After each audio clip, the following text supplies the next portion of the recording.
I swear next week the new intros with Corey. I swear next week. I'm so on it. I've been busy. Oh, hold on. I'm not getting sound on you. Hang on. There. Now I think. Do I have you now? You yes, tell me. Yes. Now I have you. My bad. Sorry. I didn't push a certain button. That's how professional this show is. Yeah, so I'll get the Corey stuff done next week. In any case, you know what? I wanted to start the show today, too, with a little bit of just kind of a tribute. A very close friend of mine passed away, actually a few days after Prince. And A. Martin Zweiback, and really an amazing screenwriter with a legendary career, one of the most prolific people I've ever known. He wrote some of the top-rated episodes of Kung Fu, the TV show, wrote and produced The Ultimate Solution of Grace Quigley with Katharine Hepburn and Nick Nolte. And lots of other, directed a couple of things. He's just really an amazingly prolific guy, and he passed away just a couple of weeks ago, and I will miss him dearly, but his work lives on, and I would urge people, if you haven't seen The Ultimate Solution of Grace Quigley, you ought to see it. It's the only... Oscar-nominated.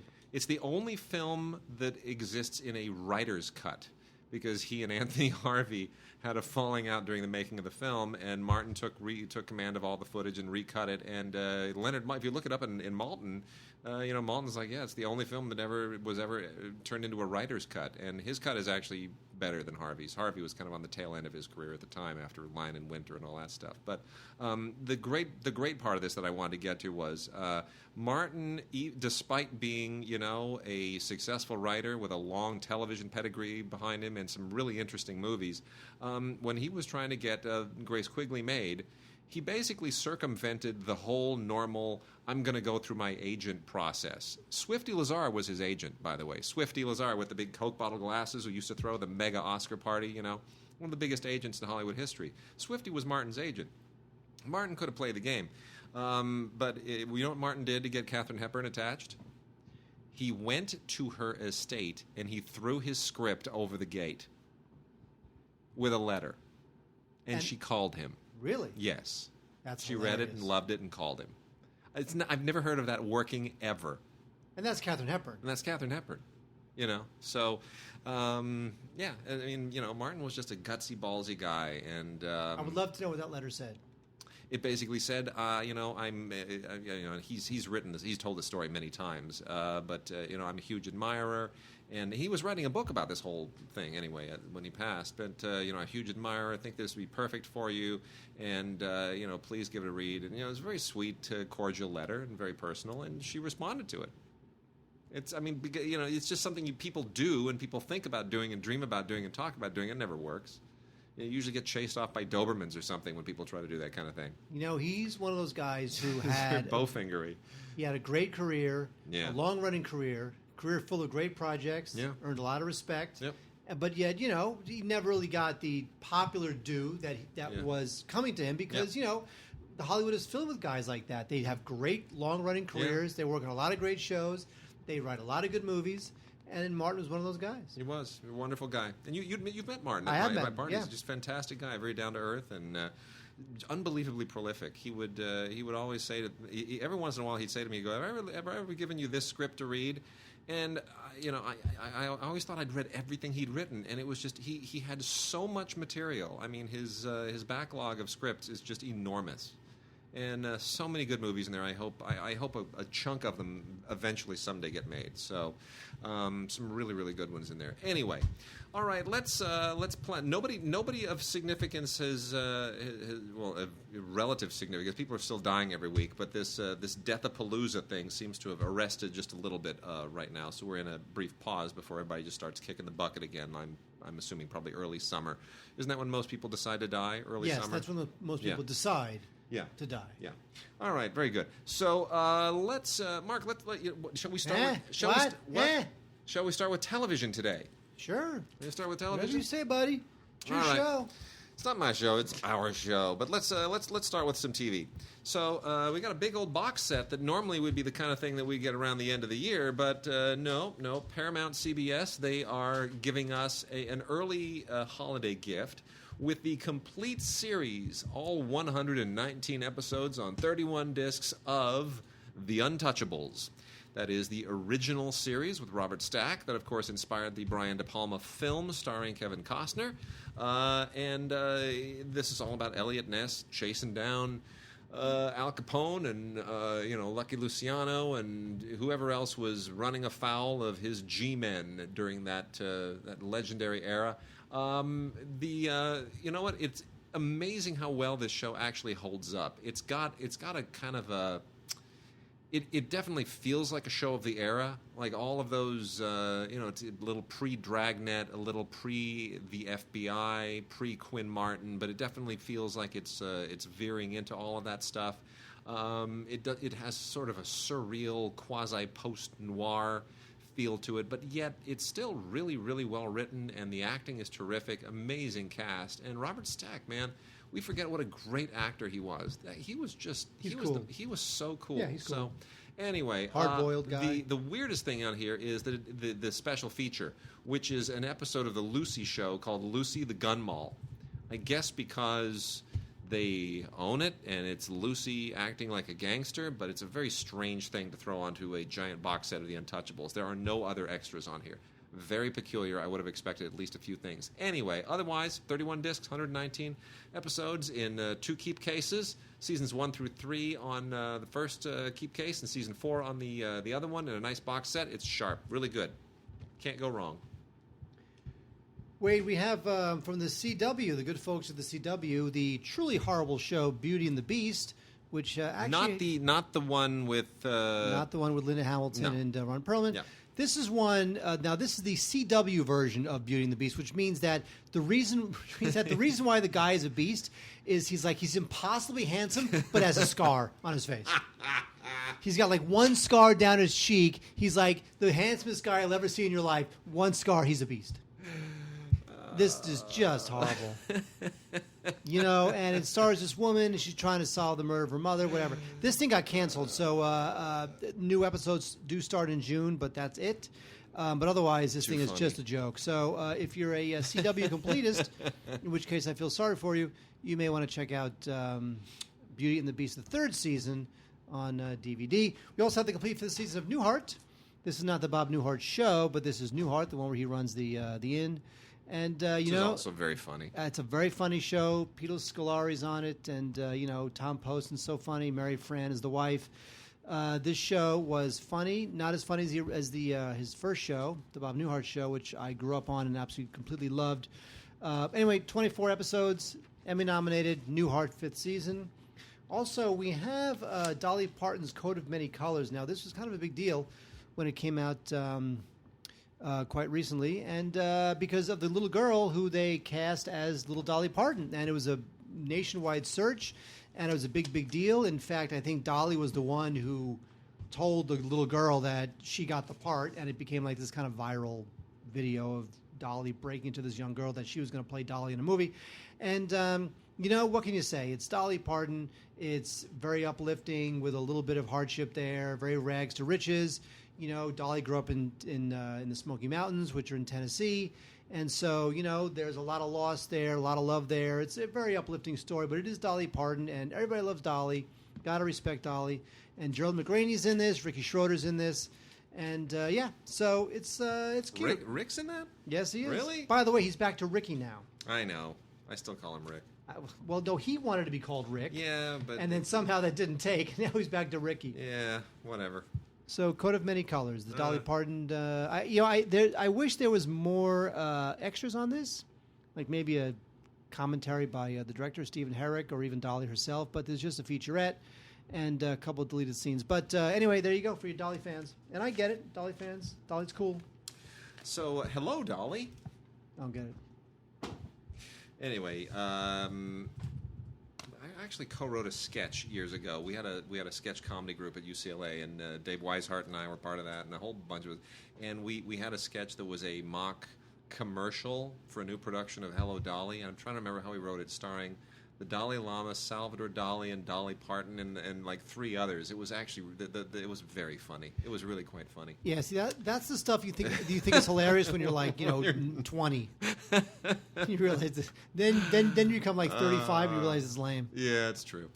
All right, so in 1973, there was a television production, a British television production through the Associated Television Limited, which is a company that doesn't exist anymore, of Shakespeare's The Merchant of Venice.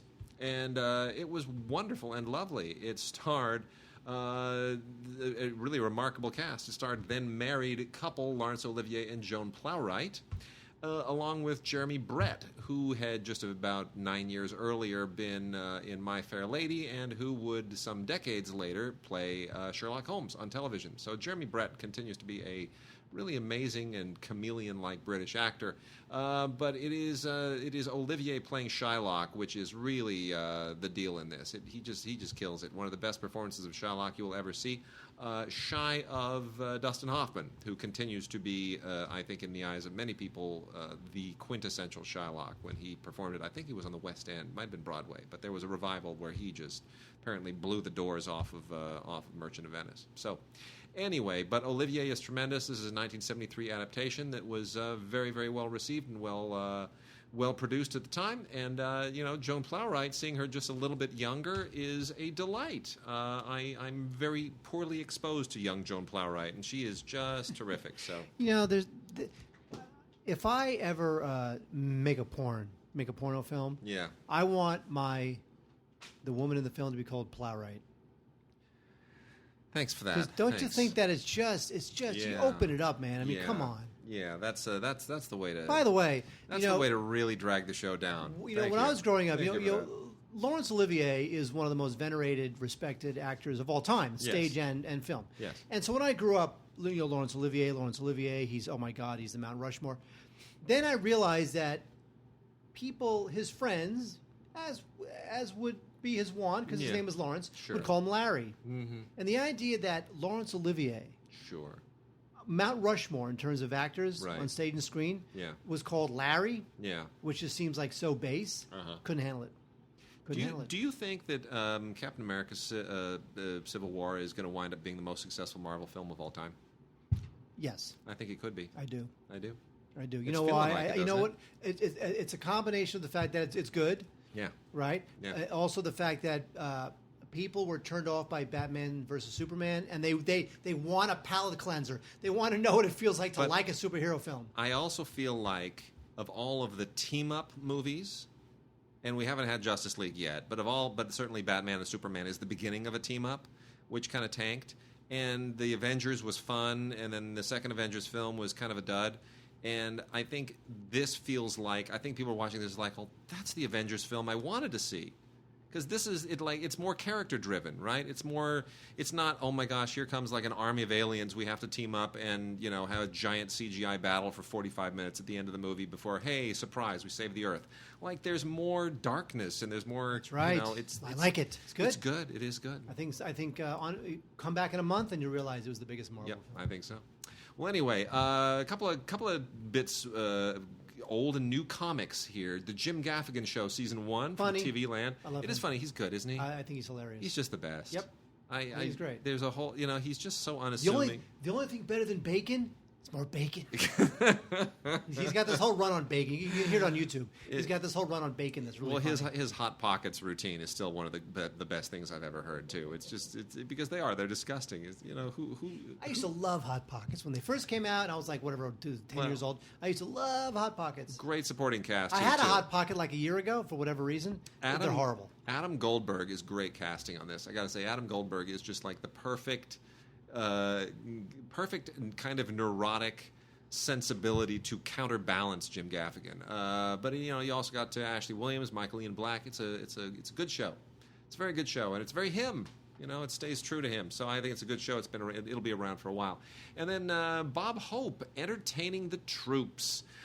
This is a couple of very, very famous and popular Bob Hope shows, which if you grew up as we did, watching a lot of these Bob Hope shows where he's just doing his shtick and entertaining the troops and doing his USO shows. You know, before he started doing those really bad TV specials, the guy just had a way. You know, the troops loved him, and it was just like he was like an American tradition. And then he would go and host the Oscars, and it was like I couldn't imagine what life would be like without Bob Hope. He was just an institution. It was amazing.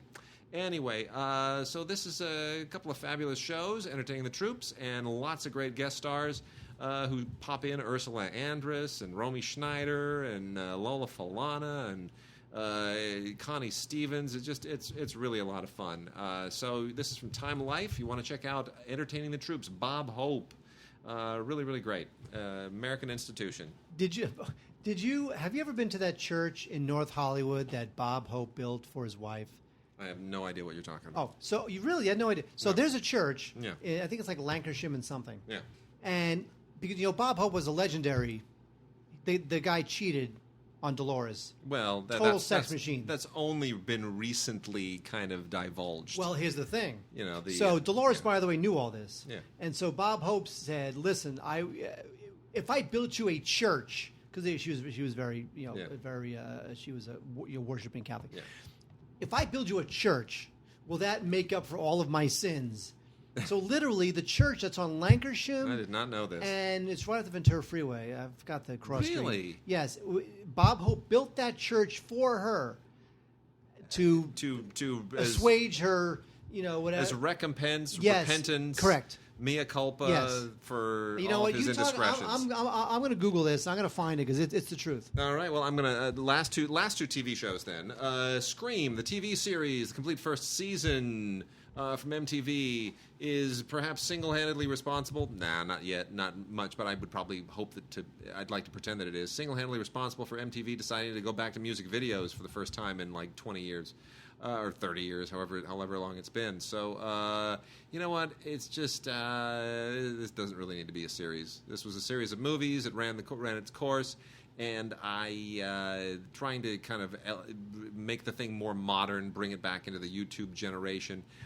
I'm sorry, it just doesn't really work. It is so desperately trying to cater to that audience that needs a Scream series. Yeah. That like its precipitating incident is like a YouTube video. Yeah, it's not good. It's just not that. And more interesting, and I got to be honest, I'm still undecided as to how I feel about this, is War and Peace, the complete miniseries, which I did not see when it aired. And, this is a BBC production, which is released on Anchor Bay through the Weinstein Company, so everybody's got their fingers in this. There have been many different versions of War and Peace made, and there is obviously the glossy Hollywood version from whatever it was, 1956 or 7, 55, somewhere in there, with Audrey Hepburn, which is extremely truncated, very glossy, and not terribly good. And because it's a huge book, right?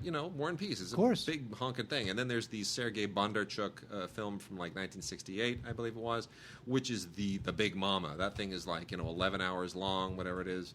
It takes a whole day. I've seen that projected, by the way. I went to the Egyptian Theater a few years ago when they had a special screening of it. It had a lunch and a dinner break. Spent the whole day sitting there with like 30 or 40 other people watching War and Peace at the Egyptian Theater. And it is an enormous film, and it's a little funky in 60s. It's got a little groove to it. But I'll tell you this, Sergei Bondarchuk spent $100 million in the late 60s on this thing, which would be the equivalent of like $600 million today. It is an obnoxious amount of money.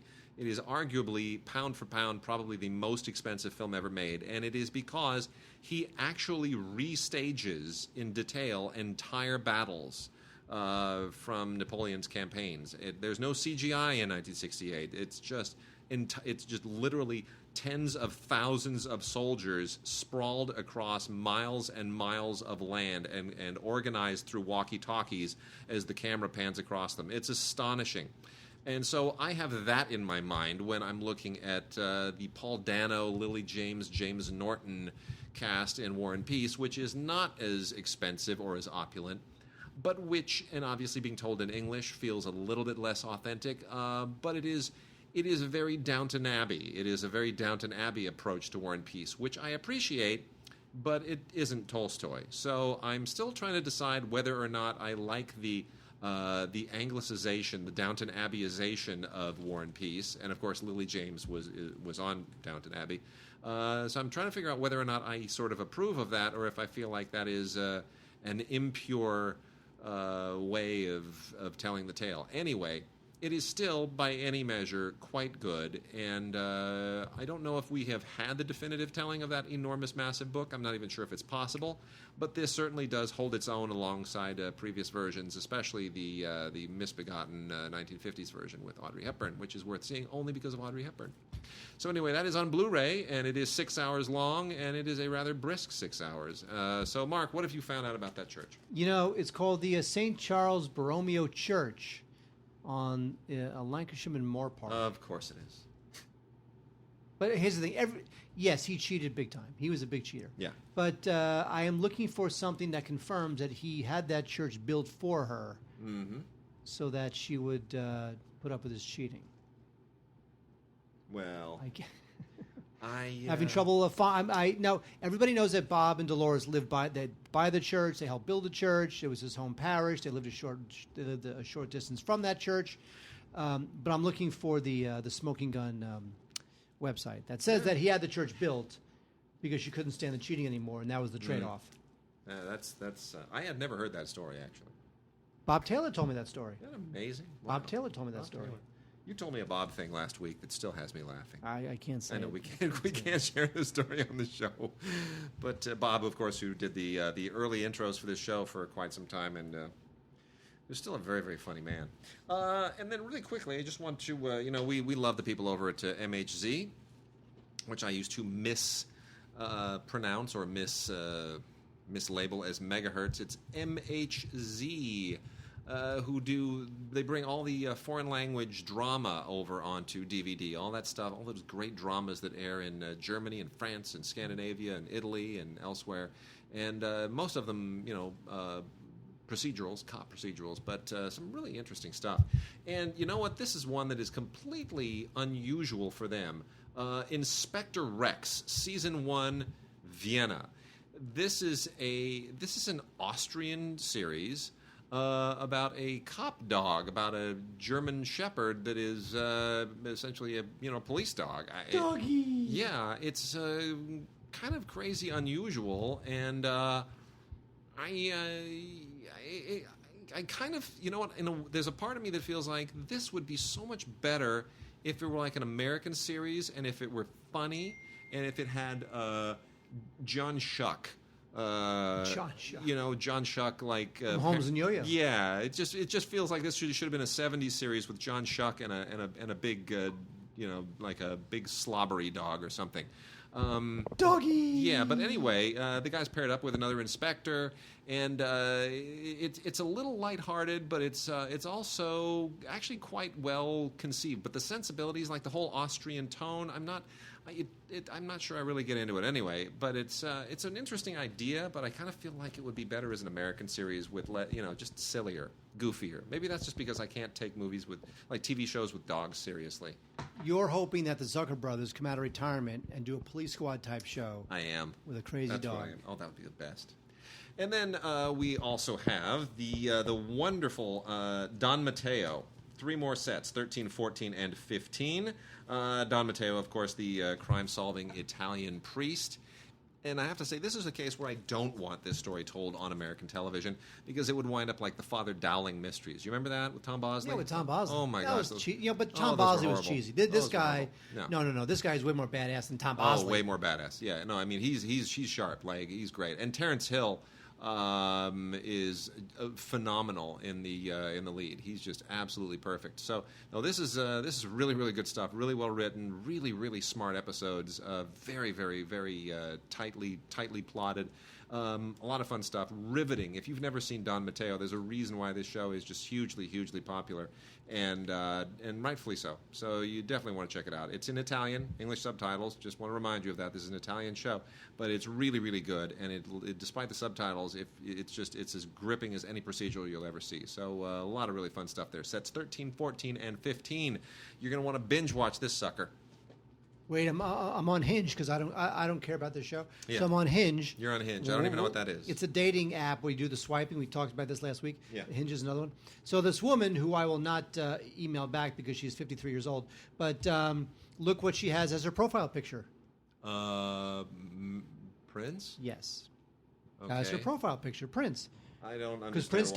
died, she probably put that up there to, All right. represent. But she's 53, so I'm not going to date her or even talk to her ever. Okay, fine.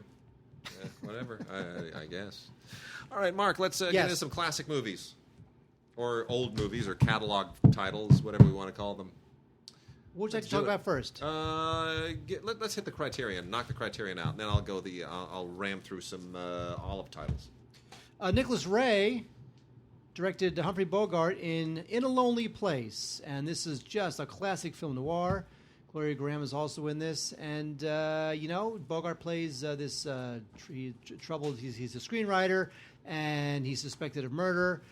And Gloria Graham plays this the neighbor who they kind of fall in love, and so this was a bit of a departure, I think, for Bogart. He would occasionally kind of get a little dark in his career, but this to me is really the one where he kind of gave almost really the most full-bodied, I have to say, and darkest performance of his career. Guy's very down on his luck, and there's a certain emotional depth that Bogart is attempting here that, we all like Bogart as the guy who has all the answers and smokes the cigarettes in ways that the French New Wave just love to imitate. But here in A Lonely Place, I really think he went to interesting depths, and I think it was a total winner. It's from 1950. It's a 2K digital restoration, but again, it's an old black and white film. It's 66 years old, so you can't expect much from that. Audio commentary by Dana Pollan, very good film scholar. Like that a lot. Also, Nicholas Ray, obviously a very famous director. There is a documentary here called "I'm a Stranger Here Myself" about Nicholas Ray, and new interviews with a biographer about Gloria Graham. And so, In a Lonely Place, very interesting film. One of Bogart's most distinctive and deepest and darkest performances. So I would definitely check that out. In a Lonely Place. Very nice. We've got a bunch from Olive. We love the people at Olive. They always pick really interesting work. And, this is Olive mostly does, they mine licenses from 20th Century Fox and other studios out of their catalogs. But every so often they will grab something that is just, current and contemporary, and they snatch it out from under everybody else. And this is one of them. The Major by Russian director Yuri Bykov. This is really a hell of a movie. Reminds me a lot of Leviathan, the Russian film from a couple of years ago, which is tremendous and a tremendous screenplay. Didn't we give that best screenplay or something? We gave it something. I think we gave it a screenplay award because that's a great movie. I think it won for best whale carcass. This is a similar thing, and let me just say, for some reason. Somebody could maybe explain this to us. Russian films just are not they don't have happy endings. They're not funny. There are no Russian comedies. They're about bleak, horrible, miserable, desolate things. Because that's Russia. It's just a reflection. Look, when the Soviets first started developing film, right, and you got into Battleship Potemkin, like all of their early films, it seems, is all about like revolution. Yeah, it is. Because that's what the people were going through at the time. Somebody just needs to really just airdrop some Prozac on that country or something. Anyway, The Major is about a guy about a policeman who accidentally hits, and he's driving across the most desolate place in the world. He kills a young boy, and it is about the hit and run, the cover up, all the stuff, all of the intrigue that dovetails out from that. And it is tremendously well written, incredibly well acted, really a powerful movie, and I'm shocked that this hasn't gotten sort of more traction elsewhere, but it is definitely worth checking out. The Major, it is a really good film, and I hope Yuri Bykov gets some attention for this because he's a good director and deserves some more attention. The other films, Unlikely Heroes, a film by Peter Luisi, which was an entry in the Locarno Film Festival. And this is a Swiss-German co-production from a couple of years ago. that also seems to have missed the any substantial exposure internationally, apart from that appearance at the Locarno Film Festival. But it is, it's not as impressive as the Russian film, but it is still good, and I could probably see this getting an American remake somewhere down the line as well. It is, this is a female midlife crisis movie, and it's pretty touching, actually. It doesn't go in all those kind of light directions that you would expect an American film to. But if it were remade, I'm sure it probably would. But anyway, really nicely directed by Peter Luisi, who also co-wrote it, and some lovely performances, especially by Esther Gemsch, who plays the lead. Really quite nice. So also touches on a lot of contemporary issues that are unique to Germany and to Switzerland and Europe in particular in the the refugee era. Try and Get Me stars Frank Lovejoy and Kathleen Ryan. This was made in 1950. This is a noir, but it is a certain kind of noir. It's one of those noirs that feels almost post-noir. You know what I mean? It's no longer. It feels almost more like an Angry Young Man English film. It feels grittier. It feels more on location. It feels more like almost docudrama-like. Those are good things. And those are good things. And 1950 is pretty early to start getting those. Most of those things come kind of after On the Waterfront. On the Waterfront is what really kind of opened up that particular genre. But anyway, this is based on a novel called The Condemned. And this definitely really kind of gets under your skin. It's based on actual events. And it deals with a guy who is drawn into a kidnapping plot that goes completely off the rails. And it is very compelling and quite a nice rediscovery. Frank Lovejoy, if you're not familiar with him, quite a hell of an actor back in the day, so really worth it. And then this is one that just is really to absolutely die for. Dead Pigeon on Beethoven Street. When you hear a title like that, what do you think, Mark? Dead Pigeon on Beethoven Street. It's going to be a coming-of-age mafia drama. Now, what director would direct a movie called Dead Pigeon on Beethoven Street? There's only one director who would put his name on a film. Well, here's the thing, though. Like it sounds like a parody film. That's the thing. But actually, it's a Sam Fuller movie. There you go. But it sounds like a silly parody. Yeah, but Sam Fuller. Dead Pigeon on Beethoven Street. Sam Fuller himself is kind of a silly parody. No, Sam Fuller, he's badass. Yeah, he is, but there's something really kind of just entertaining about him anyway. Anyway, it's a detective film. It's it's not funny at all. It is definitely kind of a modern noir. It's a later Fuller film from 1972. And it really still has all of his just relentless energy and kind of idiosyncratic stylistic touches. A worthwhile film to check out if you are a Samuel Fuller fan. If you are not a Samuel Fuller fan, I would probably recommend some of his other films first. You'd probably want to look at something like Shock Corridor to make sure that this is the guy for you. But otherwise, if you're into Fuller, you can't do wrong with this. It's great. A lot of interesting twists and turns in the plot, and really good stuff. Glenn Corbett is particularly really good as the lead private eye in this thing. Not an actor who had much of a career apart from this role, really. This is kind of the one that defined him. But boy, I'll tell you, watch like The Naked Kiss or Shock Corridor first if you haven't seen a Fuller film, just to make sure this is your thing. Oh, definitely. Shock Corridor is on Criterion DVD. Yeah. Is it? Yes, it is. Yes, it is. So here we go. Now here comes the rest.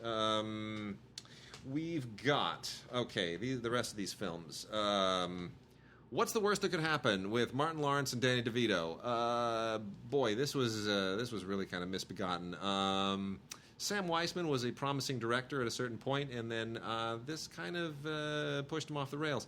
I interviewed Sam Weisman at one point, and really nice guy. He directed, the Mighty Ducks. Sure. Very, really nice director. Really sweet guy. And then he started doing stuff like this, and he doesn't have much of a career anymore, and I think it's sad. This was a misfire, but it didn't need to be that big of a misfire. It just is not terribly good. Then we've got Uptown Girls with Brittany Murphy and Dakota Fanning, a little tiny Dakota Fanning, and a beautiful Brittany Murphy who is now deceased, and I find that all terribly, terribly sad. This was directed by Boaz Yakin, who has had an up-and-down career. Boaz Yakin, by the way, a little bit of trivia, is the person who introduced Quentin Tarantino to Lawrence Bender. Boaz Yakin did, like the Rookie, the Charlie Sheen Eastwood film, and then he kind of got sick of studio stuff, and he came back and started doing indie films, and he's had a really restless career. Very talented guy. This is not one of his best films, but it's very nicely done. It's just kind of the cute girl and the little girl. It's a bit of a boilerplate thing. Let's see, Sibling Rivalry with Kirstie Alley. It was a kind of the quintessential Carl Reiner Castle Rock comedy of the 80s and 90s. This is right in the middle of that in 1990. And it is an absolutely silly film, but in hindsight, it's kind of strangely charming. It's got Carl Reiner's eccentric silliness in it. Kirstie Alley is funny. Bill Pullman is funny. Jamie Gertz is funny. I don't know why everyone just dumped on this film at the time. Not great, but passable. Fatal Beauty with Whoopi Goldberg is abysmal. This is a Tom Holland directed movie. This is out strictly because it's got Whoopi Goldberg and Sam Elliott, and I guess there's some cachet to that. But this is just a completely unwatchable film as far as I'm concerned. I just don't understand why this was made.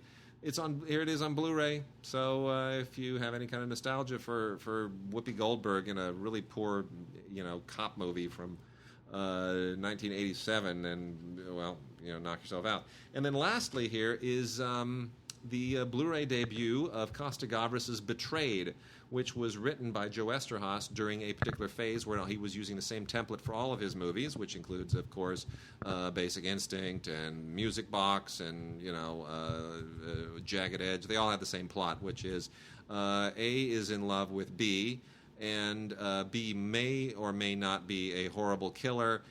A does not believe it, and then in the end it's revealed that, yes, B is a horrible killer, and A is just crestfallen and has to somehow reconcile his or her life to that fact. Every one of those movies, same plot. Betrayed is exactly the same thing. Deborah Winger goes undercover investigating Tom Berenger, who's like quite likely a KKK murderer, and it's a decent film. It's not Costa Gavras' best film, but it's certainly one of Joe Esterhaas' better implementations of that formula.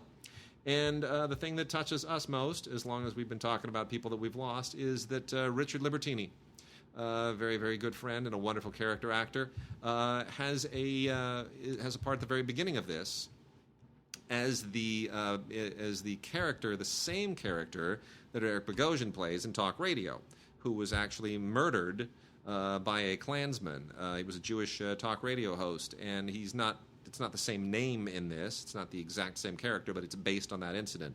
And that murder is what precipitates this film, the rest of which is, of course, fictitious. Wait, you know what else is fictitious? What else? Solar Babies. Yeah. Solar Babies was another just a horrible film from 1985. This, imagine rollerblades, not rollerblades. Imagine a rollerball with like a hip young cast. Yeah. If it's 1985. Jason Patric, Jamie Gertz, I used to like her. Peter DeLuise, who I used to hang out with as a kid. Sure.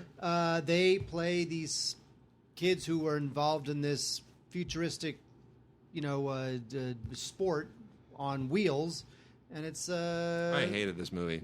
I did. I remember this. I remember this so well. The effects were okay. They were Richard Edlund. It was one of those Maurice Jarre scores. We've had this conversation where I like not all, because then you prove me wrong. I like most Maurice Jarre orchestral scores. I dislike most Maurice Jarre electronic scores. We've talked about this before. You like Witness. You like the whole barn, but that's a good score. I know it is a good score. Come on. Anyway, so this thing is just a stinker. But you know what? For those of a certain age, it might be a little bit nostalgic. Anyway, we also have now. There was a time, folks. It's hard to believe. The time is 1981, and Sally Field is considered a hot piece of ass. Oh my goodness! Did you just say that? Have you seen her new movie? My name is. My name is. I heard it was good. Oh no, it's not. Really, it's not. Oh no. No. Is it called Sally Field does this because somebody offered her a lead role, so why not just do it? Yeah, pretty much. No, she's an older woman who's working a horrible desk job, and she falls in love with the hot new young guy, and then starts trying to put the moves on him and tries to become all hip, and it's just movies where older ladies try. Here's the thing: movies where older women try to make themselves young and hip and cool and attractive to a young guy. Are so uncomfortable. They make my skin crawl because you're so humiliating the actress. And when it's an actress who I particularly remember when she was young and hot and cool and hip, I want to cry. It adds insult to injury. The whole thing is just it is so upsetting to me. It's a really depressing movie to watch. I did not like it at all. Well, look, really this depressing. is a film called Backroads, and Backroads is a little bit of a forgotten gem. This was directed by Martin Ritt, who also directed Sally Field, obviously, in Norma Ray, to an Oscar in Norma Ray, and Tommy Lee Jones from 1981. Sally Field plays a prostitute, and Tommy Lee Jones is a boxer, or used to be a boxer. He gets fired from his job at a car wash, and they go off together on a big road trip.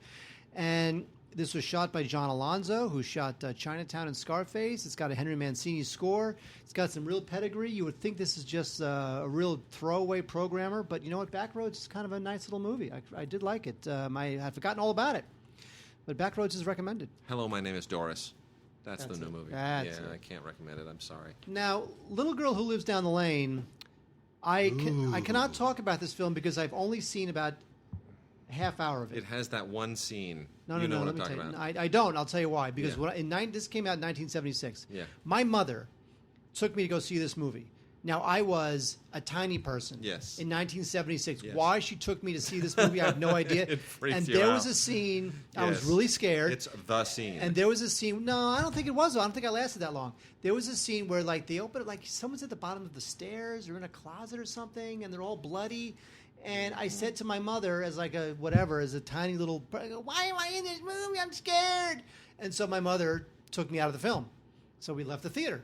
And I've still never seen The Little Girl Who Lives Down the Lane, which, people like it. It was nominated for a couple Saturn Awards. It's got a good cast. Jodie Foster, of course. She was 13 at the time. Martin Sheen. So you're telling me you freaked out and never watched enough of this movie to get to the hamster scene? No, I've never seen the hamster scene. You've never seen the hamster scene.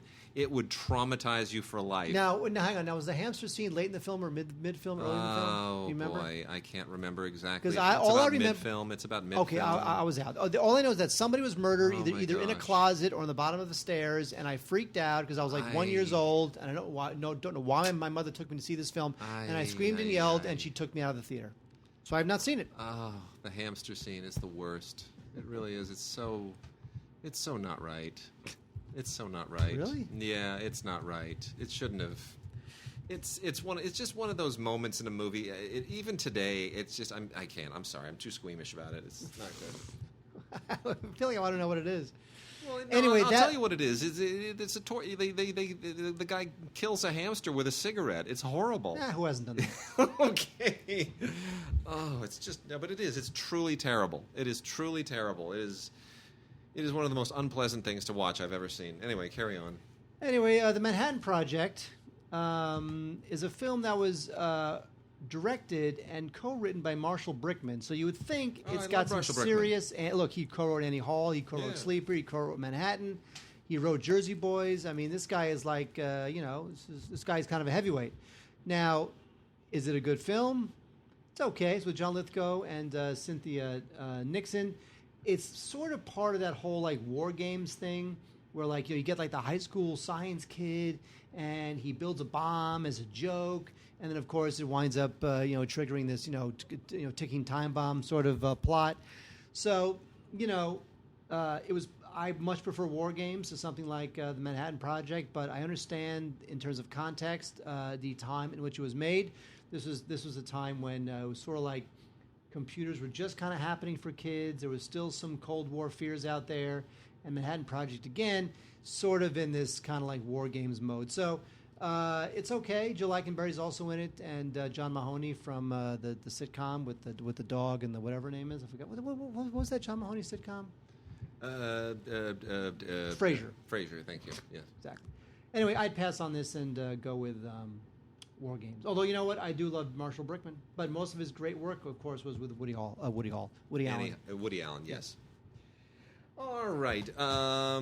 Three more from the Kino Studio Classics line here. The Magnetic Monster is a bit of an absolute straight-up riot. This is directed by Kurt Siodmak, who is a pretty standard studio director, cranked out a lot of stuff in the 50s. In the 60s, this is from 1953, straight-up nuclear-era paranoia, monster exploitation stuff. This is an absolute riot. Basically, like in all of these things, a monster is created by radiation. It's not Godzilla because it's an American film, so you get, in this case, you get a monster that is created by radiation that every 12 hours it doubles in size. And, of course, sit in the middle of nowhere, and it's just... I have something that doubles in size. This thing is just absolutely a hoot. It's completely ridiculous. You need to listen to me. Yeah, I know you have something that doubles in size. I was not going to go there because you're working blue, and I'm not going to work blue with you. Anyway, very, very funny nuclear era silliness. Much more famous, A Kiss Before Dying with Robert Wagner, Jeffrey Hunter, Virginia Leith, and Joanne Woodward. This is from 1956. Beautiful color. Really good performances, and directed quite well by Garrett Oswald, who never really had much of a career after that. But this is the one that works, and this is one of those serial killer movies or murderer movies, probably more accurate, about how can he be a killer? He's just he's so good looking. And Robert Wagner just really ripped it up in this one. He went off the edge and really took a chance, and pays off. It's fantastic. Jeffrey Hunter, of course, is also very good, as is Joanne Woodward, who's a little bit wasted, but it's I guess you could say this is maybe the psycho killer version of A Place in the Sun. It's sort of what if A Place in the Sun he wasn't such a just sweet, nice, accidental. What if he wasn't he didn't kill Shelley Winters just sort of accidentally or out of. I shouldn't even say accidentally. I mean, am I giving up too much about A Place in the Sun? Pretty am much. I spoiling that movie for people? Kind of. Okay, never mind. All right, well, a more malicious version of A Place in the Sun. Anyway, and then Steel Justice. In a world. Steel Justice. Martin Kove is a really interesting actor. Most of you know him from the Karate Kid, where he's just just square-jawed heavy. But he actually, people tried to make him a bit of an action star later in the 80s, in 1987, when he starred in Steel Justice, which is a pretty terrible movie. But it's like a wannabe Rambo. It doesn't really work, but it's got a kind of kitschy silliness in it, and it's got a whole kind of Asian organized crime angle in Los Angeles, and it doesn't really make any sense. But really good supporting roles by Celia Ward and Ronnie Cox and Joe Campanella. They round it out. So Martin Kove can't really carry a movie, but you put enough good people around him, and if you don't mind the fact that it's a Rambo ripoff and utterly pointless, you can probably get a little bit of fun out of it. Exactly. Yeah, sure. And let's see, Mark, why don't we do it in the road? We'll get into some new-ish movies here in just a moment. But I want to make mention really quickly another couple of Flickr Alley Blu-rays that are out. Sidney Olcott's Timothy's Quest, and Robert Frost and Alfred A. Knopp's Poet and Publisher. These are both from the Black Hawk Films collection, and definitely worth checking out. David Shepard recently received an award from LAFCA for his work on behalf of film restoration, and these are both from his collection, the Black Hawk Films collection. And Timothy's Quest is a silent film from 1922 that is quite wonderful if you love silent films. I recognize that a lot of our listeners are not really into the silent era, but it is if you want to see like a classic Depression era silent film in the Mary Pickford vein that deals with the plight of orphans and their inclement living conditions. It almost doesn't get any better than this. You just don't have Mary Pickford in it, but otherwise it's many of the same stuff. A little bit kind of like a Mary Pickford film meets City Lights, only without Pickford and Chaplin, and it doesn't suffer for it. It's wonderful, very, very realistic. And then the poet and publisher, Robert Frost, Alfred A. Knopf, it includes 2 films.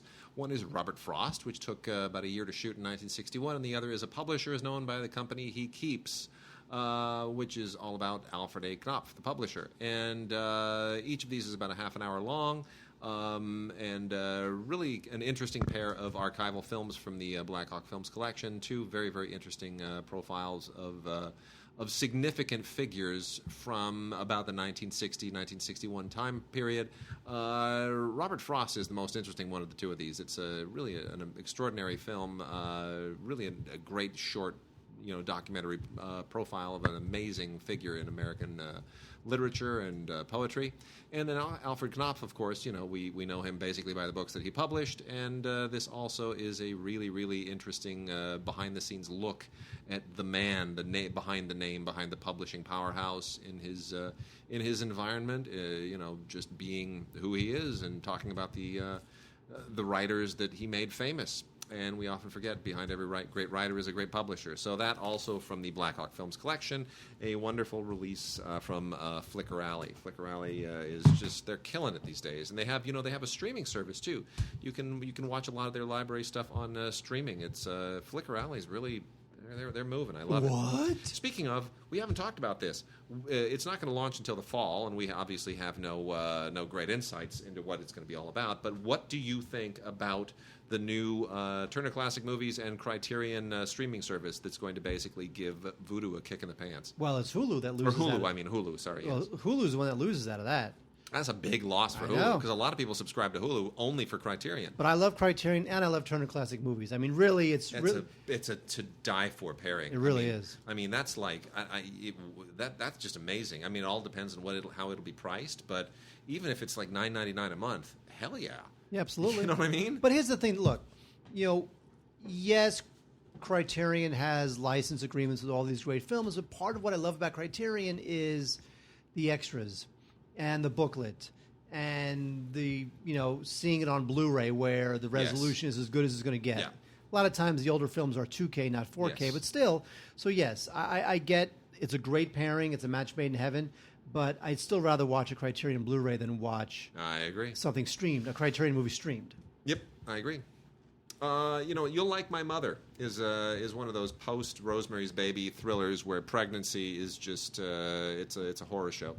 And in this one, this is Patty Duke, the late wonderful Patty Duke, plays a pregnant widow who goes to meet her mother-in-law in Minnesota, and it ain't what she hoped it would be.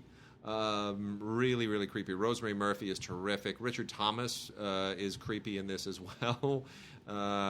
Just around this from 1972, right around the time I guess the Waltons probably started. So this is right before he became John Boy and cleaned up that image a little bit. But this is sharp. This is a sharp little film directed by Lamont Johnson, who of course was a big TV director throughout his career. But this is a feature film from 1972, released by Universal, now released by Scream Factory division of Shout Factory. You'll Like My Mother, a long-forgotten but wonderful Patty Duke performance that, even though derivative of Rosemary's Baby, still very good and worth recommending. Not worth recommending is The Choice. And the reason why The Choice is not worth recommending is because I'm a man, and this movie was based on a Nicholas Sparks novel. Aww. And that means that if you love The Notebook, and if you love Safe Haven, then stop listening to this podcast because you're not a man. Yeah. Exactly. No, this thing is, even by the standards set by Nicholas Sparks films, this thing is just way too melodramatic and just too formulaic. I just think this thing is just a big downer. Benjamin Walker and Teresa Palmer star in this thing. And, he's a bachelor who never thought he'd get married, and he meets the hot Teresa Palmer, so they get married, but then there's a secret and a choice and a drama, and, of course, it's Nicholas Sparks. So you already know what you're getting when you see one of these films, but I just found this thing predictable. All the romantic movie cliches and tropes are all there. It's all very derivative, and I just think that you've got to have a real appetite for Nicholas Sparks movies to really be interested in The Choice. Good Blu-ray, though. It's got deleted scenes, audio commentary with the director and Benjamin Walker. So, The Choice. I'd pass. Yeah, and you know what? You still tried to convince me that that was a good movie, and I disagree, but, You know, I don't like any of his movies. Well, that's the thing. It's like when people were told that the new Michael Moore film is called Where to Invade Next, they all rolled their eyes and said, "Oh my God, Where to Invade Next? He hates Bush. He hates." Yeah. That's not what this film is. No, this film is a much sort. It's that would have been better. It really is a gentler Michael Moore film. This one is where he goes to these different countries and he finds aspects of their culture and their politics that they do quote unquote better than America, and he wants to take them home. Now, does he cherry pick? Yes, he does. He usually always does. But that's okay because it's like here are my gripes with the film. First of all, his filmmaking technique has not improved in over 20 years. Oh, so what? It still looks like he's walking around with a Super 8 camera. He's not even trying. He's a big schlubby guy. He's not even trying. His second problem. His hygiene has disintegrated. His hair is long. He's got to be in his 60s at this point. But he's just so slobby. So what? It's Michael Moore. What do you want him to be? What was he? Daniel Craig on the cover of Spectre? But come on, man. You're so not. All you're making fun of right now is how he looks. Well, what about what the film is saying? First of all, he's the least telegenic person in the history of movies, and it's like he decided here. He's like, I think I'm going to push that to 11, and now he's even more disgusting. It's like, gosh, man, come on, make an effort. Like, at least put on a clean shirt when you wake up. Something. Stop being Michael. You're asking him to stop being Michael Moore. Basically, yeah. And then here's my other problem. It's he posits as if he's some kind of journalist. Well, here's what he does. He asks like unbelievably leading questions. So he'll ask them, "So you hate America, right?" And they'll basically go, "He doesn't say you hate America." But this is like an extreme example. He goes, "So you hate America, right?" They go, "Well, no, not really. I really like America," and so forth and so on and so on. And then he'll go, "So what you're saying is America is the worst country in the world." He doesn't do that. And then they'll go, "Well, not really." He goes, "Thanks for agreeing with me." Basically, that's the way the questioning goes. No. He draws his own conclusions that are completely unrelated to anything that they say. No. What he's saying is that there are countries that do certain things better than we do, and it's okay. But his Q&A with them, the conclusions that he draws, the words he puts in their mouths have nothing to do with the things these people actually say. No, I'm not saying that all American schools have to have as good a lunch program as the very limited amount that they have of schools that they have in France that have like 4-star chefs cooking for the kids. Yeah. I'm not saying that that's how it's got to be in America, but it just makes you think. There are some interesting things I concede, like the guys in the Norwegian prison, which is essentially like it's like a Motel 6. You know, they're like, "No, we don't have anal rape or prison riots. We enjoy being here, and I got a job waiting for me when I get out." And you just think, "Oh my gosh, why can't we do that?" Well, it's because we're a nation of 300 million people, and in Norway, once you get out, pretty much anything that you do, you'll be recognized because everyone in Norway knows everybody else in Norway.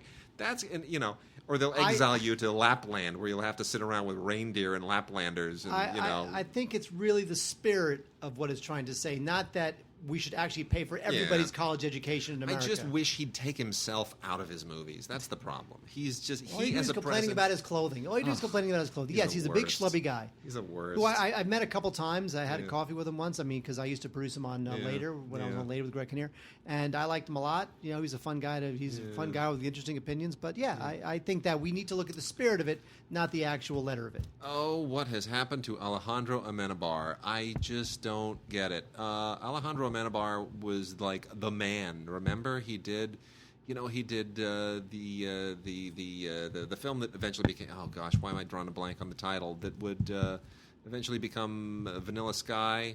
Oh yeah, Open Your Eyes. Open Your Eyes. So Open Your Eyes, amazing, wonderful movie, incredible. Even though Vanilla Sky sucked. And then he did The Others, and you're like, oh my gosh, he did his debut with Tom Cruise and his English language Hollywood debut, and it was so good and it was so cool and moody. And then he did the Sea Inside, won an Oscar. It's such an amazing movie, such a beautiful film. And then you're like, oh, this guy is on fire. And then it all falls apart. And now he's doing stuff like Regression, which, fair enough. It's okay. It's not horrible. Ethan Hawke, Emma Watson, good cast. But it just feels like he's going through the motions now. It's just very kind of procedural thriller, standard kind of psychological wannabe Hitchcockian thriller, and it doesn't. It's not like he's gone the M. Night Shyamalan route. But he definitely needs to get back on track. This guy, I thought, was going to be, he won an Oscar. I thought this guy was going to be on track to be like the man. He would, he'd just start killing it, film after film. He was so talented, and it's like Adam McGoyan, I know what happened to him. I don't know. But anyway, Regression, it's out there on Blu-ray. Ultraviolet as well. Got a few featurettes on it. If you're an Amenabar completist, he wrote and directed it. I guess it's worth checking out to see what he's up to. But he needs to do better, and he can do better, and I hope he does. You know what's not better? The Boy. Oh dear. A completely silly movie about a girl who has to do a thing, take care of a boy. Yeah. But he's actually a life-size doll. Uh-oh. Got to care for a life-size doll. Mm-hmm. Right? Yeah. And more doll movies. They freak me out. Really? Too creepy. Too many creepy doll movies. Yeah. Oh, because you're expecting the doll to suddenly like pop to life and give you like a shock scare. The whole Twilight Zone thing. Too much creepy doll stuff. This I believe that this doll's grandmother is Talking Tina. Yeah, I'm sure. Anyway, so the whole idea is that this family has a doll because their son had died many years earlier, and this is their way to cope, was to have this life-size 8-year-old boy-looking doll in their house, and so this girl has got to take care of the doll. So what happens when this young American cutie goes to this English village to take care of a toy doll? You'll find out when you don't rent The Boy. Mm-hmm. It's just a bunch of silliness. And then we've got a couple relatively interesting ones to wrap out here with. East Side Sushi is another one of those movies about food, kind of like Eat, Drink, Man, Woman, and every other movie about food and chefs and mostly Martha that just make you hungry when you watch them. That's kind of how I felt about this. Basically, here's the deal. East Side Sushi, it's about a young Latina woman, single mom, who is an amazing cook, but she's never had a restaurant. She just has been kind of a roadside cart vendor person for a long time, and now she takes a job at a restaurant and tries to get her life on track, tries to get some security. But you see, it's a Japanese restaurant, and so because she's not Japanese, so she tries to be a little bit creative with the sushi, and actually you wind up getting all kinds of really interesting culinary culture clash. So, yes, it's a little bit of Mostly Martha in there. If you remember Mostly Martha, German chef, Italian guy, and there's a little, you get that thing tangling up. And this is a little bit of the same thing, but it is handled very sweetly and very sensitively, and it's a low-budget independent film, but doesn't look it. This is from Samuel Goldwyn, and decent cast, good direction. I love it when good filmmakers, Anthony Lucero is the director and the writer. I love it when these filmmakers are able to take a very little amount of money and they're able to turn it into something really, really sharp. I like this better, for example, than Chef, which was directed by... I like Chef. It's charming. The Jon Favreau film. Yeah, but, this is better than Chef. It's got a little sharper as far as food movies from the past few years. So that is East Side Sushi. And then here's the big mama. We've talking about people who disappeared, who were big deals in the 80s and 90s. Peter Greenaway. What the hell happened to Peter Greenaway? And when is Wife, Thief, Cook, Lover coming out on Blu-ray? Oh, I love that movie. That is a disgusting film. But anyway, here's Peter Greenaway. He is finally back with the movie Eisenstein. Naturally, of course, he makes movies with really commercial titles. And the title here is Eisenstein in Guanajuato. My ex-girlfriend Brenda was from Guanajuato. Really? Yes. So you know how to pronounce Guanajuato. You realize I practiced for about 20 minutes before the show to make sure that I wouldn't screw that up on the first pronunciation. My ex-girlfriend was from Guanajuato. Well, okay. Well, Eisenstein in Guanajuato. And in case you didn't know this, in 1931, the famous Russian filmmaker Sergei Eisenstein, also a great theorist who we all had to read in film school endlessly, a man who could write the longest run-on sentences of any human being who has ever lived. I kid you not. It would, like Eisenstein's essays, you turn the page like 4 times before you find a period. It's insane. And by then you've completely lost touch with his stream of consciousness. But anyway, in 1931, he went to go shoot a movie in Mexico. And this is effectively about that period. And it is done in Greenaway's very unusual style. it gets very inside Eisenstein's head, and it is very fantastical and weird and strange and eccentric in all the ways that Eisenstein's films are. It is not a naturalistic expression of the actual period, but it certainly expresses his love of Eisenstein through his own style, and it is, I am not a Greenaway fan, but I will say this certainly pokes your head in some unusual and I guess I won't say welcome ways, but it gets you thinking. We'll leave it at that. And then, Mark, have you evacuated, or are you coming back? Ah, yes. So, wrapping things out, I just want to make mention of a handful of anime here. I got some cool anime. We got Azazel, You're Being Summoned, from Lucky Penny, which is part of the Right Stuff line. Right Stuff releases all the Lucky Penny anime, and this stuff is just straight up strange. It's like Pokemon meets film noir. It's very weird. Lots of demons and lots of procedural stuff. I don't quite get it. More Mobile Suit Gundam stuff in Mobile Suit Gundam UC Unicorn, which is also from Right Stuff. This is the Sunrise Library part of Right Stuff. If you love all that Mobile Suit stuff, it gets a little tiresome for me. Ghost in the Shell, the new movie. They are, of course, this is not the live-action one that is controversially casting Scarlett Johansson in a role that people feel should be an Asian actor. This is an animated Ghost in the Shell new movie. Beautiful animation, still incomprehensible. Also comes with Ultraviolet, Blu-ray DVD Ultraviolet combo set. Really, really well animated. You're not big on Ghost in the Shell. You're the one that dislikes all the bleeps and the bloops. Oh, yeah, it's not my thing. Yeah.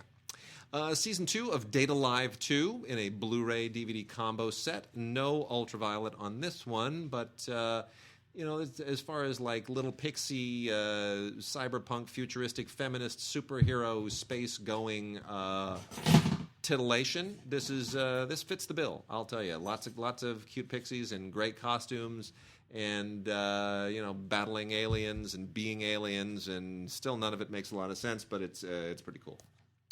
Good animation. And Makin Ki 2, the complete series. More cute girls, more titillation, big boobs, big swords. It's a thing in Japan, I guess. I suppose I get it, but there's some kind of fetishistic thing going on in that country that I still struggle to understand. And then the last few, we have a couple titles from the Magic Users Club, which is wacky and silly and has a certain juvenile following. Magic Users Club TV series and OVA series. Quickly before our time completely goes kaput, this is a lovely box set. Eden of the East, Premium Edition, the complete series with the King of Eden and Paradise Lost. This is not slouchy anime by any chance. This is not even in the standard anime style. This is from Funimation, but this is really some of the most creative animation you will ever see from Japan. I almost don't even want to call it anime because it really does live stylistically completely outside all of the tropes that are usually associated with it. Basically, it's an amnesia story about a guy who wakes up completely blanked outside the White House with a cell phone in one hand and a gun in the other. And from there, you get just an amazing, amazing saga that transpires. It's really quite extraordinary on many, many levels. And that's a beautiful, beautiful box set. And then we also have new editions of One Piece, classic One Piece Collection number 15. That Pirate Phantasmia continues to go. And then Fairy Tail, Tail, in its Blu-ray DVD combo set number 19. And then lastly, the strangely popular show Lost Girl, which is consistently been released by Funimation on DVD and Blu-ray. Lost Girl, the final chapters is out, seasons 5 and 6. This show continues to have kind of a strange appeal to people. It's like the dark edge of a CW show, so it's better than a CW show, but nonetheless, it strictly has a cult following. So all of that is also new to DVD and Blu-ray. Mark, we are done. We're done. We're done. Goodbye. Bye.